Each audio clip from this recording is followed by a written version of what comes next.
જોડે ગોરાનો ડગ મગ ડોલે નૈયા મેરે ડગ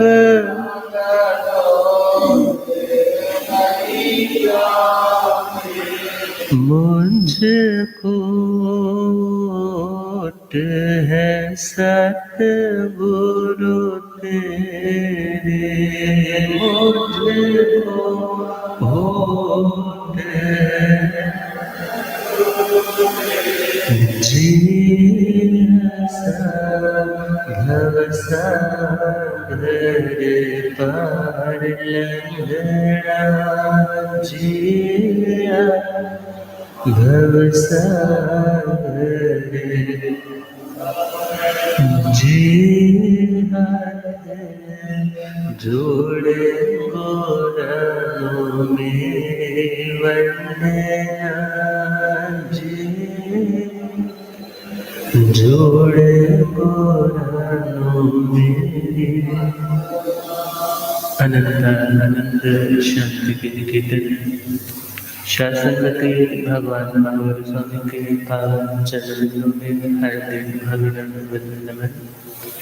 मेरे अंधेरे जीवन को रोशनी प्रदान करने वाले परम उपकारी आगम ज्ञान के भंडार आगम ज्ञाता आगम पुरुष जिन शासरत्न हिमाचल केसरी उपाध्याय भगवंत श्रद्धे गुरुदेव श्री जितेंद्र मुनि जी महाराज साहब के पावन चरण कमलों में हार्दिक भविना वंदन।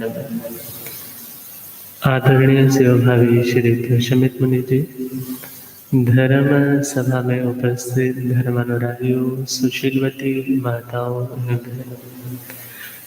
असीम पुण्योदय से भाग्योदय से आप सबको संतों का समागम और वीतरागवाणी श्रवण करने का सुअवसर प्राप्त हो रहा है। श्री नमी राज ऋषि जी के प्रव्रज्या दीक्षा के प्रसंग को लेकर के बहुत से जिंदगी के उन पहलुओं को छुआ जा रहा है जिन पहलुओं को व्यक्ति सोचता है उत्तर नहीं मिलता, छोड़ देता है। जाति स्मरण ज्ञान का प्रसंग कॉन्सेप्ट भी एक ऐसा ही कॉन्सेप्ट है। सुनते हैं, न्यूज़पेपर्स में पढ़ते हैं और वो चीज़ें जब टैली हो जाती हैं, मैच हो जाती हैं तो सोच में पड़ भी जाते हैं, हाँ कुछ ऐसा आत्मा वाली चीज़ होती हो। मगर शास्त्रों में तो ये बातें कब से और शास्त्रों की ये मान्यताएं आत्मा की नित्यता की मान्यता को प्रकट करने वाली, क्योंकि जब तक आत्मा को नित्य स्वीकार किया नहीं जाएगा तो इतना धर्म कर्म कौन सी आत्मा के लिए किया जाएगा। इतना कुछ कर रहे हैं, क्यों कर रहे हैं? एट लास्ट जो गोल है वो तो यही है कि जो भगवान हमारे वंदनीय है वह स्थान हमें भी मिल जाए। वंदनीय बनने के लिए नहीं, बल्कि आत्मा का जो अपना सच्चा वैभव है वो मेरी आत्मा में भी प्रकट हो जाए। तो हमें ऐसे महापुरुषों की गाथा को सुनना है जिन्होंने जिस मार्ग पर चल करके वह लक्ष्य प्राप्त किया। अब उन्हीं की उस चर्या को, उनकी जीवन शैली को जब सुनेंगे, उनकी मानसिक स्थिरता को जब सुनेंगे तो हमें अपने भटके हुए मन को स्थिर करने के बहुत से समाधान मिल जाएंगे। तो पहली गाथा, चयूण देवनो गाओ वनो माणो समेलो गमे ओव संत मोहन जो सराय पौराणियम जाए। चैयोण देवलोगा, देवलोकों से च्यवन हो गए। देवलोकों को अमर भवन भी कहते, तभी तो क्या कह देते हैं कि देवता तो अमर होते हैं, मगर आत्मा तो अमर है, मगर कर्म के कारण मिला हुआ कोई भी स्थान अमर नहीं होता। कर्म के कारण कोई भी स्थान, कोई भी प्लेटफॉर्म यदि हम अचीव करते हैं तो वह स्थान, वह प्लेटफॉर्म कभी भी सदा वैसा ही बना रहे, ऐसा नहीं होता। मगर कर्मों से जो सदा सर्वदा के लिए मुक्ति की दशा है, उस स्थान की आदि तो है, ओरिजिन तो है, स्टार्टिंग पॉइंट तो है, मगर वहाँ कभी उसका एंड पॉइंट नहीं आता, वहाँ उसका कभी समापन काल नहीं आता। तो हम देखें देवलोकों की उम्रें मनुष्य की आयु के कंपैरेटिवली बहुत लंबी होती है, इसलिए क्या बोला जाता है, वे तो अमर है। और चले तो उनके जो भवन है उन्हें शाश्वत बोला जाता है कि उनके भवन शाश्वत है, और उन शाश्वत भवनों में जो आते हैं फिर उनको भी शाश्वत ऐसा बोल दिया जाता है। मगर वास्तव में कोई भी संयोग, कोई भी रिलेशन रियल नहीं होता, कोई भी संयोग सच्चा नहीं होता। क्यों? क्योंकि संयोगा विप्रयोगांता, जितने भी दुनिया के संयोग है, भले अच्छे हैं भले बुरे हैं, वे सदा एक जैसे बने नहीं रहते। सदा का मतलब क्या है? हमेशा, हमेशा वैसे नहीं रहते, कभी ना कभी वह संयोग वियोग में बदलता ही बदलता। और देवलोकों का आयुष्य पूरा करके वह नमी राज ऋषि जी का जीव उव वन्नो माणो सम्मी लोक में, इस मनुष्य लोक में पैदा हो।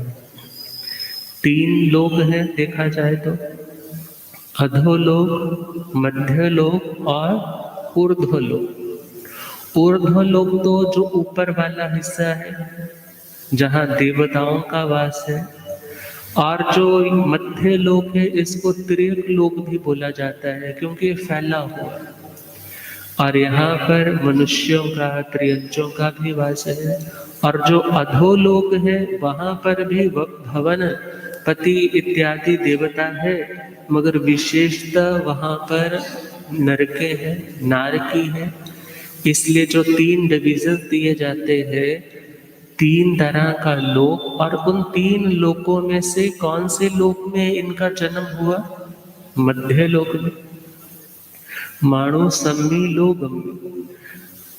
उव संत मोह निजो सरई पौराणियम जाई, जब उनका मोहनीय कर्म उपशांत होने लगा, उनकी मूढ़ता, भले वह दर्शन मोह की है भले चारित्र मोह की है, दोनों कमजोर होने लगी, तब उनके भीतर की जागृति, भीतर का विवेक, धर्म के प्रति सच्ची रुचि उनकी प्रकट होने लग पड़ी।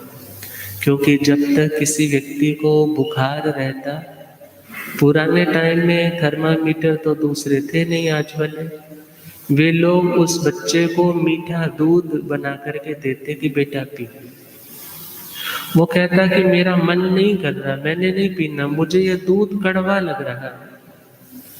तो माता पिता क्या समझ लेते कि इसके शरीर में, अभी देह में बुखार है, और समय रहते दवाई भी करते, वो अपनी ओर से उपचार भी करते। और एक समय ऐसा आता कि यदि सपोज दूध रोटी के टाइम उसको बुलाया नहीं तो वह खुद किचन में पहुंच जाता और कहता कि आज मेरे लिए क्या कुछ नहीं बना, मुझे भी भूख लगी है।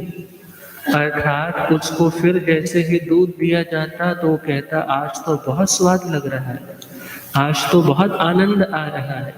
तो देखना होगा जब तक बुखार था दूध तो वही है, दूध के गुण और धर्म क्वालिटीज वैसी की वैसी है, उसकी मधुरता, उसकी पौष्टिकता, उसके न्यूट्रिएंट सेम है वैसे के वैसे जैसे पहले वाले दूध में थे। मगर आज उसको क्यों अच्छा लगा? क्योंकि उसके भीतर का जो ज्वर था, बुखार था, वो जा चुका है। इसी प्रकार जब तक मोहनीय कर्म का बुखार आत्मा में विद्यमान है और वह बुखार जब तक जागृत अवस्था में है, हमें धर्म की बात कोई अच्छी ही नहीं लगेगी। कोई अच्छी नेक सलाह बोलेगा, धर्म की बात समझाएगा, जीव दया की बात समझाएगा, आत्म कल्याण की बात बताएगा, तो बोलेगा ये यूं ही बेकार की बातें करते रहते। मगर जैसे जैसे वह ज्वर सत्संग का श्रवण करने से या पूर्व जन्मों का ऐसा कोई डाटा कलेक्ट था धर्म का, और जैसे ही वो खुला और याद आ गया, अरे यही तो सच्ची पूंजी है, और जैसे ही वह ज्वर व बुखार कम होने लगा, धर्म के प्रति मन अपने आप झुकने लग पड़ा, उसकी ओर जाने के लिए लालायित होने लग पड़ा। एक तो है रुचि और दूसरा है उस रुचि को भीतर रखते हुए उस धर्म की क्रिया को करना। एक क्रिया है बिना रुचि के की जाती है, एक काम है बिना मन के किया जाता है, और एक काम मन के साथ उत्साह के साथ किया जाता है। धर्म की क्रिया करते टाइम उत्साह कब बढ़ेगा? जब हमारा भीतर से श्रद्धा का भाव होगा। और जब श्रद्धा का भाव है, बहुत बार श्रद्धा तो है मगर वो व्यक्ति कुछ कर नहीं पाता, चाह कर के भी तप स्वाध्याय नहीं कर पाता। उसका कारण है उसने श्रद्धा को कम करने वाले कर्म तो काटे हैं, मगर चारित्र उस इम्प्लीमेंटेशन रूप धर्म को करने वाले अभी कर्म नहीं काटे। क्योंकि दो कैटेगरीज है मोहनीय कर्म की, दर्शन मोह और चारित्र मोह। तो आज नमी राज ऋषि जी ने दोनों कर्मों का क्षोभन किया है, मोहनीय कर्म के, दर्शन मोह का भी और चारित्र मोह का भी। दर्शन मोह के कारण जिन धर्म के प्रति श्रद्धा जागी, और चारित्र मोहनीय कर्म के क्षोभन के कारण संयम लेने की तैयारी प्रारंभ होने लगी। और ये सारी की सारी बातें संयम लेने की तैयारियां क्यों हुई, उसका रीजन बताया। क्यों? क्योंकि उन्होंने अपनी पुरातन पिछली जो जाति, जो जन्म था, जो हिस्ट्री थी, जो पास था, उसको वह जाति स्मरण ज्ञान के कारण देखने लग पड़े। और जाति स्मरण ज्ञान के शास्त्रों में कितने सारे उदाहरण आते हैं। मृगा पुत्र जी का अध्ययन आता है श्रीमद् उत्तराधंजी सूत्र में। उन्होंने अपने गवाक्ष में बैठे हुए, झरोखे में बैठे हुए, छत पर बैठे हुए, नीचे जाते हुए तपती सड़क पर संतों को देखा, और उन्हें देखते सार ही स्मृति पर जोर डाला। ऐसा दृश्य, ऐसे संत मैंने पहले भी देखे। और स्मृति पर जोर डालते सार ही उनको अपने पूर्व जन्म याद आने लगी, और याद आने लग पड़ी यहाँ तक कि वो नरकों की भी वेदनाएं, जहाँ पर इस आत्मा ने अनंत बार दुख को प्राप्त किया। जब वे कहते हैं हे माता पिताजी मुझे दीक्षा की आज्ञा चाहिए, वे कहते हैं बेटा ये दीक्षा खंडे की धार पर चलने के समान है। कोई व्यक्ति बालू रेत को समझे कि मैं उस रेत से अपनी भूख मिटा लूं, उसके समान ये संयम तक नीरस है। तू तो कोमल फूल जैसा है, याद रखना ये संयम तो मोम के दांतों से लोहे के चने चबाने के समान है। तू कहाँ पाल पाएगा बेटा, तू घर में रहे, वहां पर बहुत कष्ट है। परंतु वो बेटा क्या कहता है कि हे माता पिताजी शारीर मानसा छेव वे अणाओ अनंत सो, मैं सोढ़ाओ धीमाओ असही दुख भयाणी। 19वें अध्याय की 45वें गाथा, वहां पर वो माता पिता को कहते हैं कि हे माता पिताजी मैंने शारीरिक और मानसिक कष्ट एक बार नहीं अनंत बार सहे हैं, और देखा जाए मेरे द्वारा सो ढाओ में सही गई है भीम अर्थात भयंकर घोर वेदनाएं, एक दो बार नहीं बल्कि अनेकों बार। अर्थात उन्हें वो बातें पूर्व जन्मों की याद आ गई और वे कहने लगे संयम तप में तो जितना दुख भोगूंगा उतने मेरे दुख को पैदा करने वाले वो कर्म भी तो कटेंगे। कोई क्योंकि ये दुख अपनी इच्छा से स्वीकारा जाता है, अपनी इच्छा से उसे अपनाया जाता है। बहुत से कह देते हैं जी क्या दुख खुद पर झेल करके परमात्मा जल्दी मिलता है।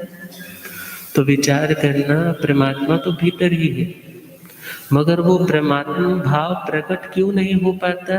क्योंकि जो कर्म इस आत्मा ने अज्ञान दशा में बांधे हैं वो आत्मा को परमात्मा से मिलने में या आत्मा से परमात्मा बनने में रुकावट बन जाते हैं। और जो कर्म हमने दूसरों को कष्ट दे करके, दुख दे करके, एक बार नहीं कितने जन्मों में कष्ट दिए होंगे, और वे कर्म तो सारे भीतर ही हैं। और जो व्यक्ति अपनी स्वेच्छा से वो कर्म है उदय में आएंगे, परंतु अपनी इच्छा से तप त्याग के माध्यम से उस कष्ट को स्वीकार करके उस कर्म को काट दिया जाता है, तो वह ज्ञान पूर्वक की जाने वाली तपस्या अनंत कर्मों का नाश करने वाली होती है। तो जैसे ही उनके इन भावों को सुना तो माता पिता भी, बड़ा लंबा संवाद है, मगर माता पिता एट लास्ट हार जाते हैं और दीक्षा की अनुमति दे देते हैं।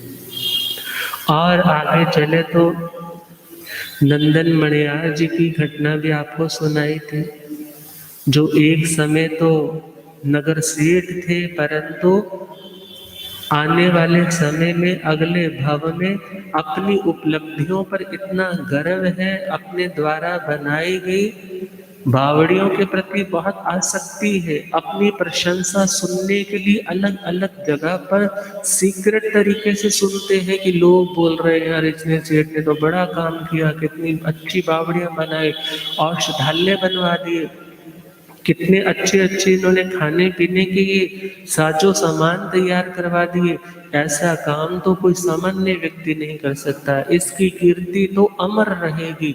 अब ये बातें सामने तो लोग कम बोलते हैं, मगर उसका मन क्या कहता है, अपनी प्रशंसा को सुनो मगर चुप करके, और चुप चुप करके वो प्रशंसा तो सुन रहे हैं, अपनी बनाई हुई उन वस्तुओं पर बहुत ज्यादा इंतहा उसको मोह है, आसक्ति है, और काल करके वही मेंढक के रूप में पैदा हो।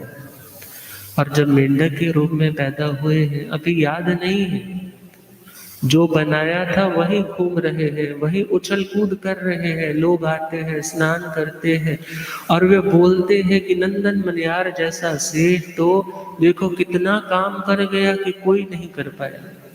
जब वही लाइन रिपीट होती है ना बार बार, अब उस माइंड पर जैसे ही स्ट्रक होती है और उसको पुरानी स्मृतियां अब उभरने लग जाती। अवग्रह इहा धारणा अवाय, अवग्रह इहा अवाय और धारणा, और धारणा के कारण फिर जाति स्मरण ज्ञान, और याद आया कि मैं पिछले जन्म में कौन था, मैं तो नंदन मणिकार, मैं तो ज्वेलरी का काम करने वाला बहुत बड़ा सेठ था, परंतु आज मेरा ये हाल क्यों हुआ?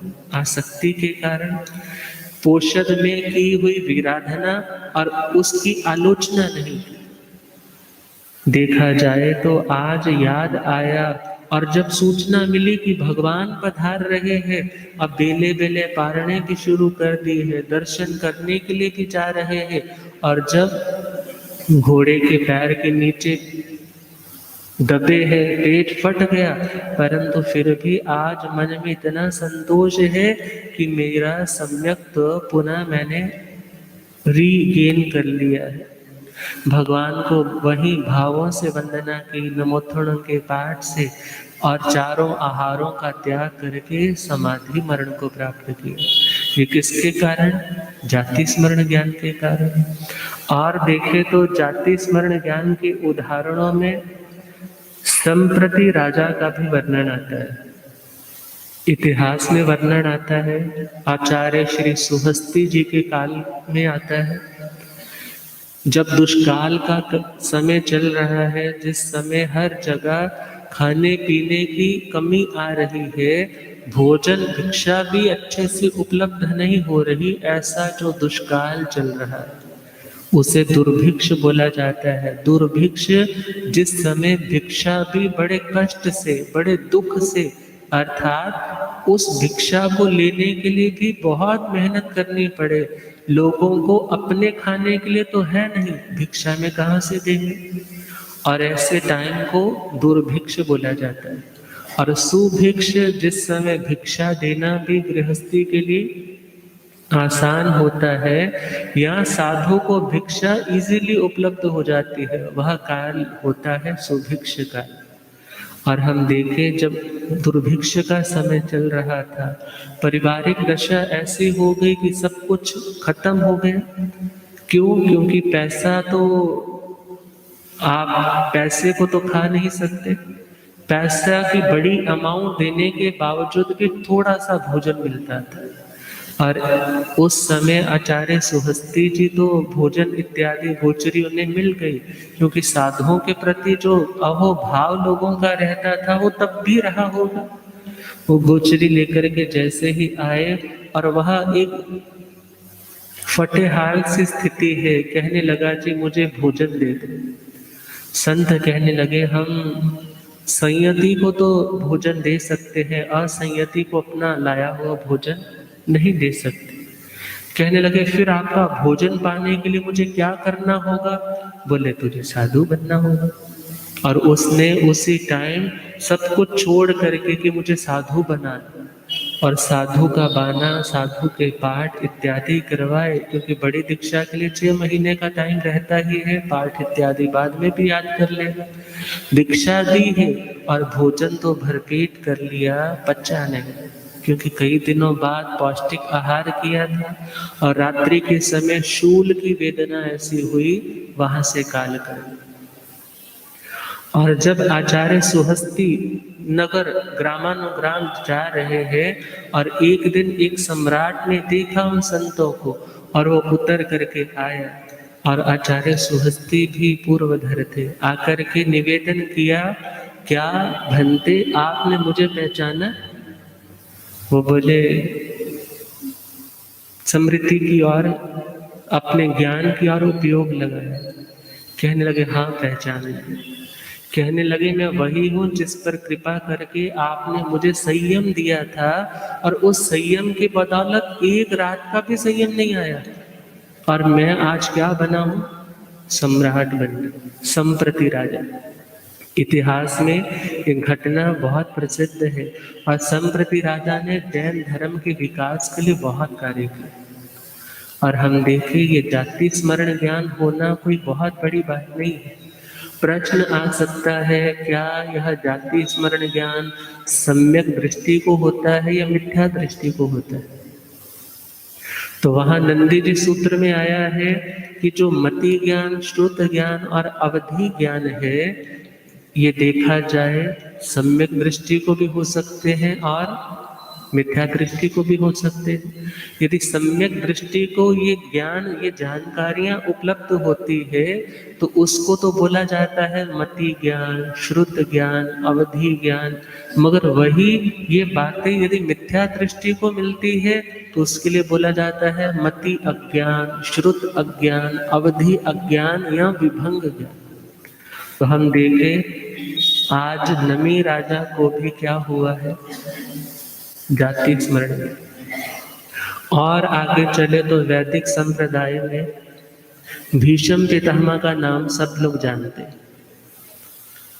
और अंतिम समय में जब शर शैया के ऊपर वो लेते हैं, वासुदेव श्री कृष्ण जी आए, और उन्होंने प्रश्न रखा कि मैंने इस जन्म में किसी का कुछ बुरा किया हो वो मुझे याद नहीं आ रहा, मैंने कभी अनैतिक युद्ध किया हो वो मेरी मर्यादा से बाहर है, मैंने कभी अपनी मर्यादा नहीं भंग की। फिर ऐसा कौन सा कर्म था जिसके कारण आज मुझे इस तीखे बाणों की शैया के ऊपर लेटना पड़ रहा है? तो कहते हैं उस समय वासुदेव श्री कृष्ण जी ने उन्हें उनके पूर्व जन्मों की यात्रा करवाई। आजकल के जो साइकोलॉजिस्ट है वो आजकल जब थेरेपी देते हैं तो रिग्रेशन बोला जाता है इसको।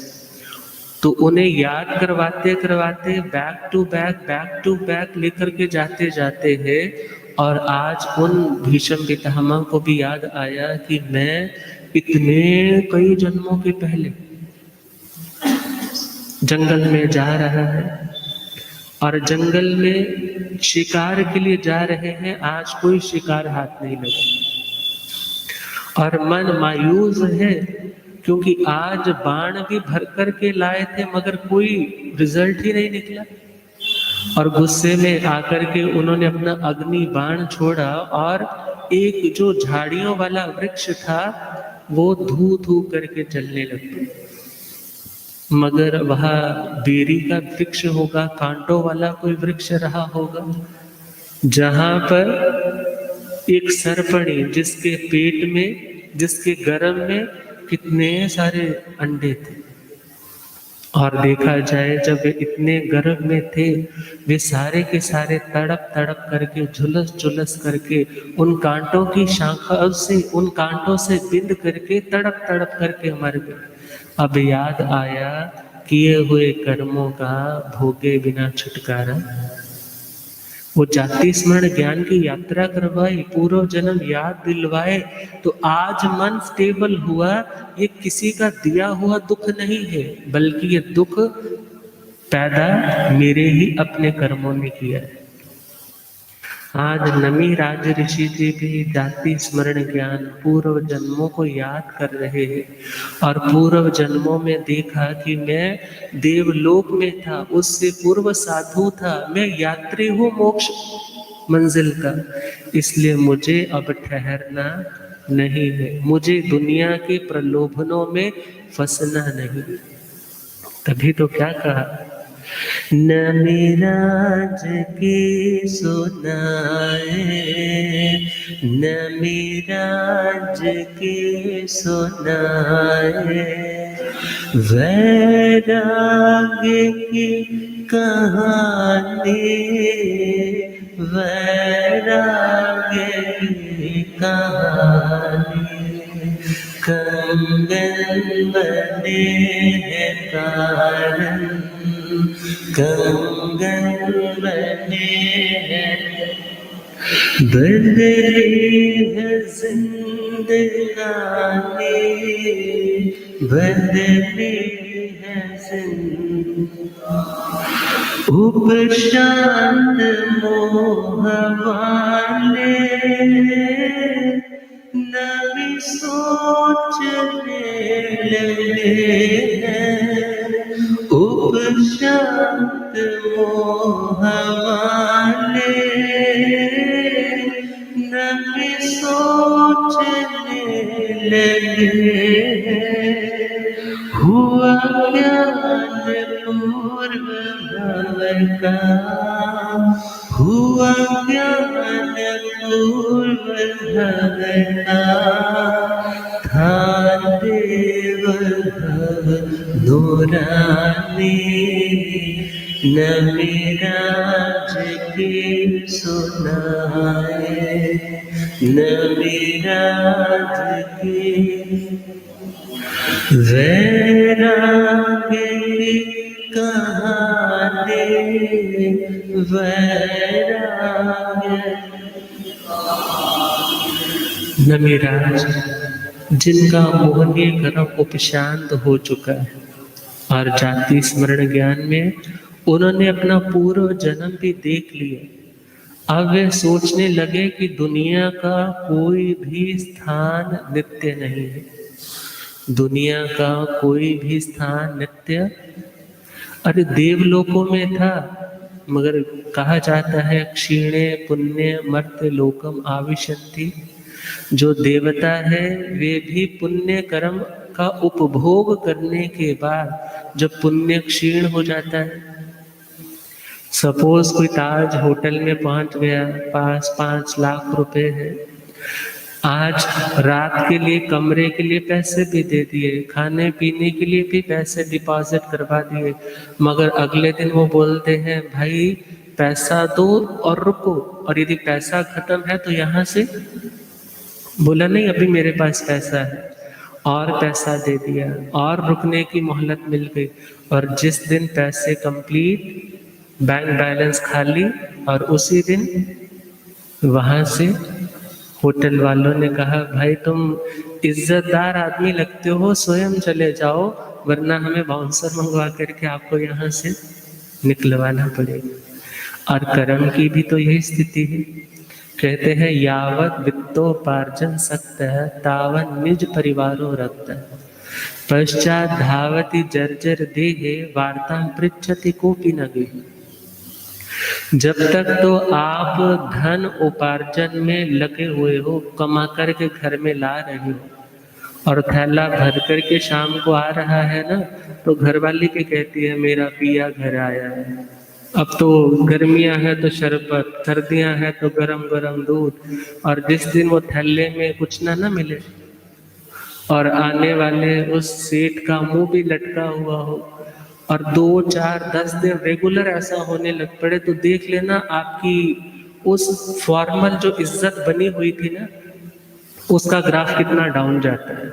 आपके प्रति वो व्यवहार, आपके प्रति वो प्रेम की बातें, वो कितनी को सुनने को मिलती है। कहा जब तक तो आप धन का उपार्जन करने में आसक्त हो, लगे हुए हो, दुनिया के रिश्तेदारों के सब स्वार्थ पूर्ण हो रहे हैं, ताव निज परिवारों रखता है, तब तक परिवार वाले कहते हैं ये मेरे पापा है, ये मेरी मम्मी है, ये मेरे पति है, ये तो बहुत कमा करके लाता है, बस सारा घर तो यही चला रहा है, अच्छे से अच्छा, बढ़िया से बढ़िया उसके लिए अलग से रखा जाता है कि मैंने तो तेरे लिए रखा है। परंतु पश्चात धावती जर्जर देह, जब यह शरीर भी जर्जरित होने लग जाता है, जब व्यक्ति नॉन प्रोडक्टिव होने लग जाता है, कोई काम करने लायक नहीं रहता, तो वही आदमी वही है, पर्सन वही है, पर्सनैलिटी भी वही है, मगर आज उस व्यक्ति को पश्चात धावती, उसको देख करके सब पीछे पीछे हटते हैं, कहीं कोई काम ना बोल दे, कहीं ये मेरे को कोई सवाल ना डाल दे, ये टाइम खराब करना, इससे दूर ही रहो। वार्ता पृच्छति कोपि न गेहि, अब घर में कोई भी उसे पूछता नहीं। जब तक तो सेठ जी के पास बहुत पैसा था, रिश्तेदार फोन करके बोलते थे बड़े दिन हो गए सेठ जी आपका फोन नहीं आया, हमने सोचा हम कर लें, आप इतने दिन हो गए हमारे घर नहीं आए, हमारे घर को भी पवित्र करो, कभी तो आओ। और जब पता चले सेठ जी का तो दिवाला निकल गया, बैंकरप्टेड हो गया सेठ जी। अब वो सेठ जी जाना भी चाहे, उनको फोन भी करना चाहे, तो क्या कहते हैं अभी टाइम नहीं है, फ्री होकर के बात करता हूँ, अभी फोन आप रख लो। घर पे भी पहुंच जाए तो थोड़ी सी बात करेंगे, आज तो हमें ना बाहर जाना है, आप फिर कभी आना, फ्री टाइम में बैठे। देखा जाए तो कोई आपका अपना नहीं, सब जुड़े हैं तो किसके कारण, किसी न किसी रूप से स्वार्थ के कारण। मगर हाँ, जो कर्तव्य, जो ड्यूटीज आपको मिली है वो आपकी अपनी चॉइस है, आप अपनी ड्यूटी को ड्यूटी समझ करके निभाओ, कोई तकलीफ नहीं है। क्यों? क्योंकि कुएं पर बैठ करके पानी पीना है तो बाल्टी नीचे लटकाओ, पानी निकालो और पी लो। अब उसके लिए कुएं में छलांग लगाने की जरूरत तो नहीं है। कोई छलांग लगाए और नीचे से चिल्लाए मुझे बाहर निकालो, वो पूछे भाई गया क्यों था, बोला जी पानी पीने के लिए गया था, तो आप क्या बोलोगे, अरे तू तो मूर्ख है। इसी प्रकार देखें, रिश्ते निभाने हैं, क्यों निभाने हैं, क्योंकि ये रिलेशंस आपकी अपनी चॉइस से बने हैं। मगर वो रिश्ते आपको सुख देते हैं, कभी दुख देते हैं, सुख दे तो भी उसमें डूबो नहीं, यदि सुख देते हैं तो भी उसके प्रति आसक्ति मत रखो, और यदि दुख दे तो भी उसके प्रति नफरत ना करो। नफरत करना भी डूबना है और राग करना भी डूबना है। आप ऊपर रहो मंडेर पर, अपना वो जो कार्य है, अपनी ड्यूटी निभाओ, आपको अपना कर्म करना है, वो कर्म यदि निष्काम भाव से करोगे तभी तो आगे बढ़ पाओगे। अब देखा जाए, आज नमी राज ऋषि जी ने क्या जाना कि दुनिया में कोई भी स्थान जो कर्म के कारण मिला है वो शाश्वत नहीं है, मगर एक ऐसा स्थान है जो कर्म मुक्त होने के बाद मिलता है। जब कर्म पूरी तरह कट जाते हैं तब मिलता है। मुझे कौन सा स्थान पाना है? अब वही स्थान पाना। ये रोज रोज के बोलते हैं ना, झगड़े मेरे से नहीं सहे जाते, तो ये रोज रोज की बातें मेरे से नहीं सुनी जाती, मुझे तो शांति चाहिए। और एक जागृत आत्मा भी क्या कहता है, अब भाई मेरे से बार बार ये जन्म और मरण के चक्कर में नहीं आया जाता, अब तो मुझे इन शरीरों की यात्रा से मुक्त होकर के विदेह बनना है, अपने आत्म स्वरूप तक पहुंचना है। और नमी राज जी के भी मन में क्या आया, नहीं स्थान को स्थिर है जो कर्म से मिला है, क्षय करके सब कर्म का, क्षय करके सब कर्म का, प्रेरणा से मुक्ति पानी, नमी राज की सुनाए, नमी राज की वैराग्य की कहानी, वैराग्य की कहानी, कंगन बने है कारण, कंगन बने हैं, बदली है जिंदगानी, बदली है जिंदगानी। तो नमी राज ऋषि अब नेक्स्ट क्या काम करने जा रहे हैं? अब जब आत्मा जाग गई, जब ये मालूम पड़ गया, अरे देवलोकों का स्थान भी मुझे मिला था, मगर वह भी किसी के लिए भी परमानेंट नहीं है। और जब परमानेंट नहीं है, वहां से आगे बढ़ना है, तो भले आज मैं राजा हूं, ये प्लेटफॉर्म भी मेरा सदा रहने वाला, ये भी तो छोड़ना हो। और जब उन्होंने इन सब बातों के ऊपर चिंतन किया और क्या सोचा कि अब तो मुझे उस मार्ग पर चलना है जिस मार्ग पर चलने के बाद एक बार मंजिल आए, फिर बार बार पड़ाव पर रुकना नहीं पड़े। तो क्या कहा, जाए सरी तो भयवा सया समुद्र आनुतरे धमे पुतरा तोरजे आधेरी खाए नमीरा जाए सरितु भयव। भगवान नमी राजा जिन्हें अपना पूर्व जन्म याद आ गया, फिर वह स्वयं संबुद्ध हो, स्वयं प्रतिबुद्ध हुए, खुद जागृत हुए, अणुत्तरे धम्मे, अणुत्तर धर्म में अभिनिखमयी, अर्थात उस अणुत्तर धर्म की आराधना के लिए वे नमी राजा घर से निकल पड़े। मगर घर से निकलने से पहले एक विशेष कार्य किया, पुत्रं ठवेतु रज्जे, अपने पुत्र को राज्य पदवी पर आसीन किया, उसका राज तिलक किया और उसके बाद मोक्ष के मार्ग पर स्वयं प्रस्थित हो गए। अब यहाँ पर हम देखें, जाए सरितु भयव। नमी राज ऋषि अभी भगवान नहीं बने, परंतु उनके लिए क्या विशेषण दिया, भगवन।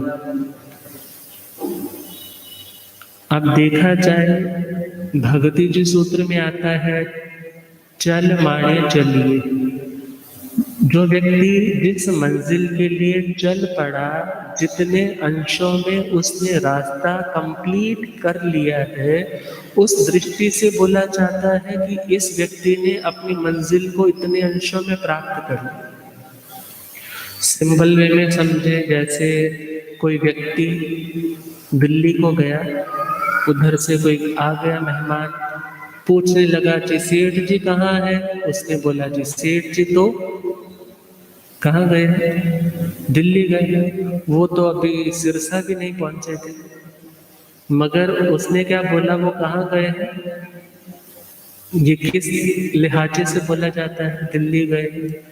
अर्थात दिल्ली के लिए रवाना हो चुके हैं, रवाना हो गए, चल पड़े हैं तो पहुंच भी जाएंगे। और इसी प्रकार जो मोक्ष के मार्ग के लिए चल पड़े, जो भगवत स्वरूप बनने के लिए चल पड़े, उन्हें भी भगवान बोल दिया जाता है। उन्हें भी क्या कह दिया जाता है? भगवान। क्योंकि आप अब भगवान बनने जा रहे हो, चल पड़े हो, एक दिन तो बनोगे। और जितने अंशों में आपने भगवत्ता को अपने भीतर प्रकट कर लिया, उस दृष्टि से भी आप भगवान। और अनुयोग द्वार सूत्र में निक्षेप पद्धति का वर्णन आता है। निक्षेप का मतलब होता है न्यास करना। जैसे शब्द का अर्थ में, अर्थ का शब्द में मीन्स किसी वस्तु का जो वाचक शब्द है, थोड़ा सा आपको डिफिकल्ट लगेगा, इजी करेंगे इसको। जो शब्द जिसका वाचक है, उस शब्द के माध्यम से उस वाच्य को बताना। जैसे गाय है, वह तो वाच्य है, और गाय शब्द जो है, वो शब्द उस गाय अर्थ का वाचक है। समझ आया है? अब हम आगे बढ़े तो शब्द का अर्थ में और अर्थ का शब्द में आरोप करना भी एक तरह से निक्षेप रहता है। गुरुदेव पधार है। हो रब मेरा सतगुरु बन के आया, मैनू वेख लै।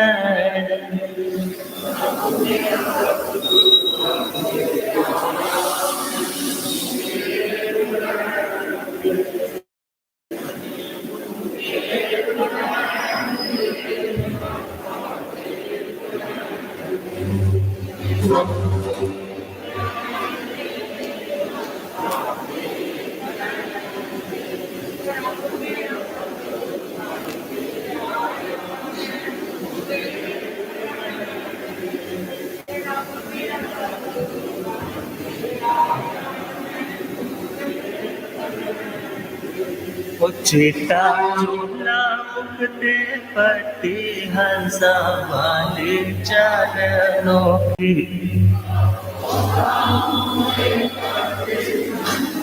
वाले चरण होते झुकदा है संसार, मैनू वेख लैण दे। होते झुकदा है संसार, मैनू। हो रब मेरा सतगुरु बन के आया, मैनू। हो रब मेरा सतगुरु बन के आया, मैनू।